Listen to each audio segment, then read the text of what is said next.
Hello, I'm Dan, the Lettings Director at the Property Centre in Taunton. Today we're going to be talking about extensions. So in the UK currently, this is pre the Lettings Reform Act coming in. What you will be agreeing with your tenants is something called an assured short-hold tenancy. Now, an assured short-hold tenancy, sometimes referred to as an AST, is a tenancy agreement that starts with an initial fixed term, which is typically 6 or 12 months, followed by a rolling periodic contract. So the fixed term is you guaranteeing the property to that tenant for that amount of time at a fixed rent. The rolling contract offers a little bit more flexibility. You can do rent increases, you can serve a Section 21 notice, which is a 2-month notice to get your property back. In a fixed period agreement, you've arguably got a little bit more security in regards to you knowing how long the tenant's going to be there for.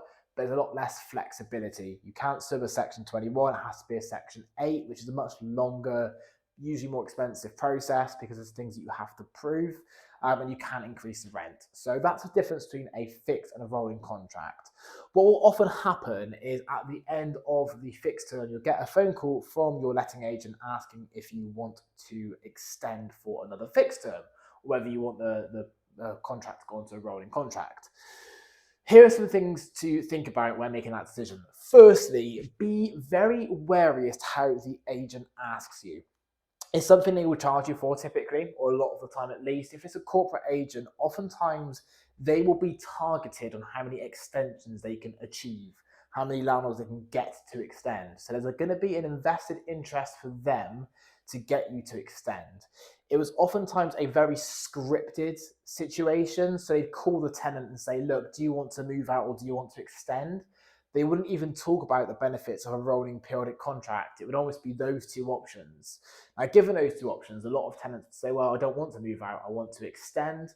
The agent will then go back to the landlord and say, look, your tenant wants to extend. Are you happy to do so? This is what it costs. Again, it's not a detailed discussion about the benefits of an extended fixed term versus a rolling contract. So be very wary how your agent asks you. If they literally call you up and say your tenant wants to extend, question them and get a bit more details. And if they're financially incentivized, there's a good possibility, like if they're asking you to pay for it, there's a good possibility this might not be the best thing for you, but in fact the best thing for them. Secondly, are you charging the right rent? So if you are going to extend, I'd make sure that is at a better rent if the rent has moved on from where it was when you initially rented the property. So if you rented it for 900, the rent should now be 1,000.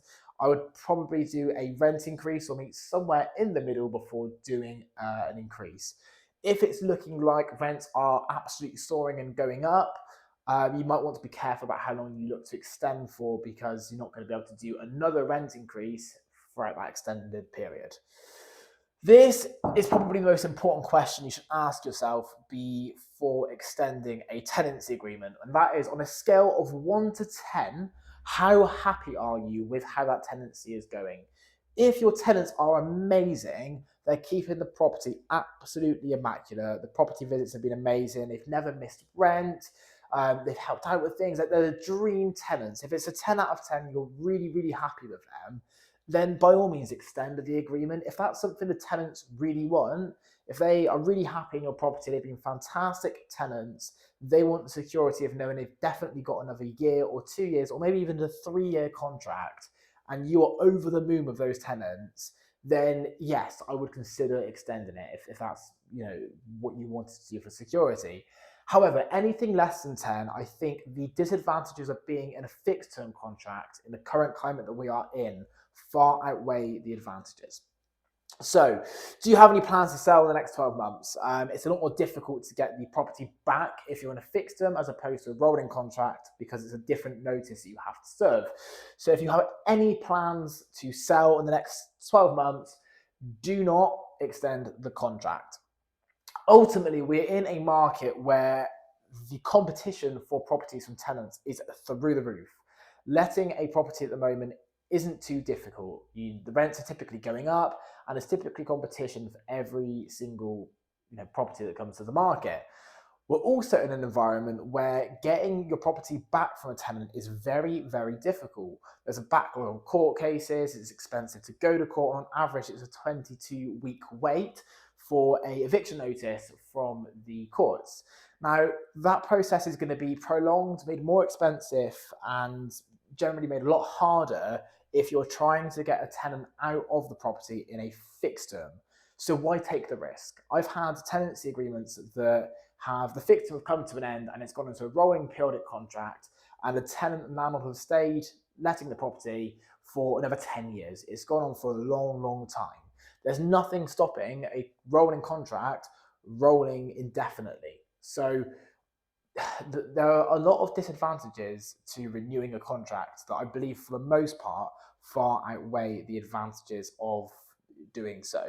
The alternative is essentially being in a rolling contract where, as a landlord, you have all of the flexibility. And if the tenants do give you a month's notice and decide to leave, you're going to relet the property really easily to tenants who are probably just as suited, probably far higher rents, because rents are only going up. So why tie in when, as a landlord, you can keep all of the leverage, have the flexibility, and if you're happy with the tenants, just let it roll on.